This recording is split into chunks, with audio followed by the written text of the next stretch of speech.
ఏంటి అంతా తెగ బిజీగా ఉన్నారు? Hello, good morning. ఇంకా గుడ్ మార్నింగ్స్ ఉండవు, అన్ని బ్యాడ్ మార్నింగ్స్. ఈ మేనరిజమ్స్ కూడా ఉండవు.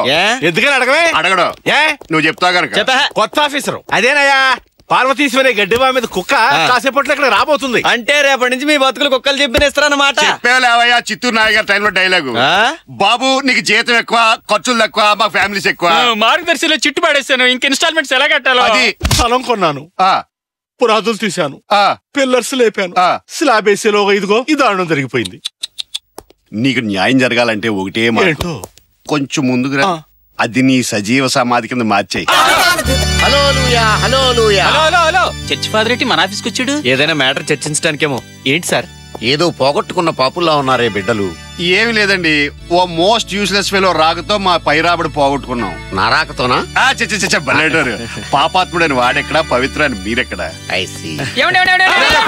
ఏంట్రా స్పీడు? కాకినాడ ఇప్పుడే ఫోన్ చేసి వస్తున్నానండి. ఆడి పేసు పోలీసుకు ఒక కళ్ళద్దాలు పెట్టినట్టు ఉంటుందంట. ఆడంత వరస్ట్ పేలా స్టూపిడ్ పేలా ఇంకొకటి ఉంటంటండి. అయితే మన ఆంజనేయులు గారు బెటర్ అంట. రూల్స్ విషయానికి వస్తే తూచా తప్పకుండా పాటిస్తాడంట.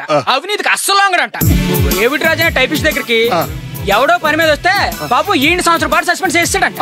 గోవిందాచార్యని యూడీసీ ముక్కుపొడం పీల్చాడని 3 నెలలు సస్పెండ్ చేస్తాడంట. ఒక్కపడికి ముక్కుపడికి అల్లరి చేస్తే మరి మనం ఆగు. ఈ విషయాలన్నీ ఎవరు చెప్పారు నీకు? స్టోరీ చాలా ఇంట్రెస్టింగ్ గా ఉన్నట్టుంది. చర్చ్ ఫాదర్ గారు గ్రాండ్ ఫాదర్ లా వినేస్తున్నారు. వినండి. ఇంకేం విషయాలు తెలుసు నీకు? ఇంకో ముఖ్యమైన విషయం అండి, ఆయన దగ్గర రివాల్వర్ కూడా ఉందంటండి. కోపం పిచ్చి కుక్కను కాల్చి పారేస్తాడంటండి. ఇదే మరి అష్టంలో శని ప్రవేశించడం అంటే. కాస్ట్యూమ్ లో జర్రి ప్రవేశించి మీరున్నాను బాబా, అది కాదు. కంగారు పడకండి.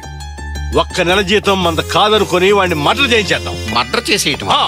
ఆ ప్రభువు నిన్ను రక్షించుగాక. ఫాదర్ ఏంటి మన బాత్రూమ్ లోకి వెళ్తున్నాడు? వెళ్ళిపోతున్నారు. ఫాదర్ గారు ఆ సీట్ లో కూర్చోకండి, ఆ మెంటల్ గాడు వస్తే పెద్ద పెద్ద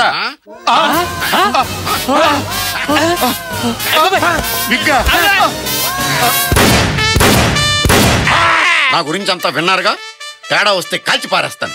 అవినీతికి పాల్పడితే తొక్కి నార తెస్తాను. టైంకి రావాలి, రూల్స్ ప్రకారం పని చేయాలి. నేను నిద్రపోను, మిమ్మల్ని నిద్రపోనివ్వను. కాబట్టి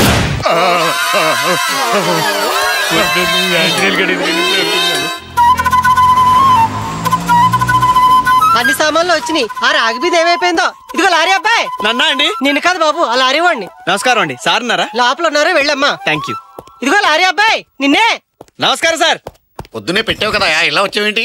నేను పై పోర్షన్ లో ఉంటాను. పై పోర్షన్ లో ఉంటే పైకి వెళ్ళు. ఏం చేస్తున్నావు?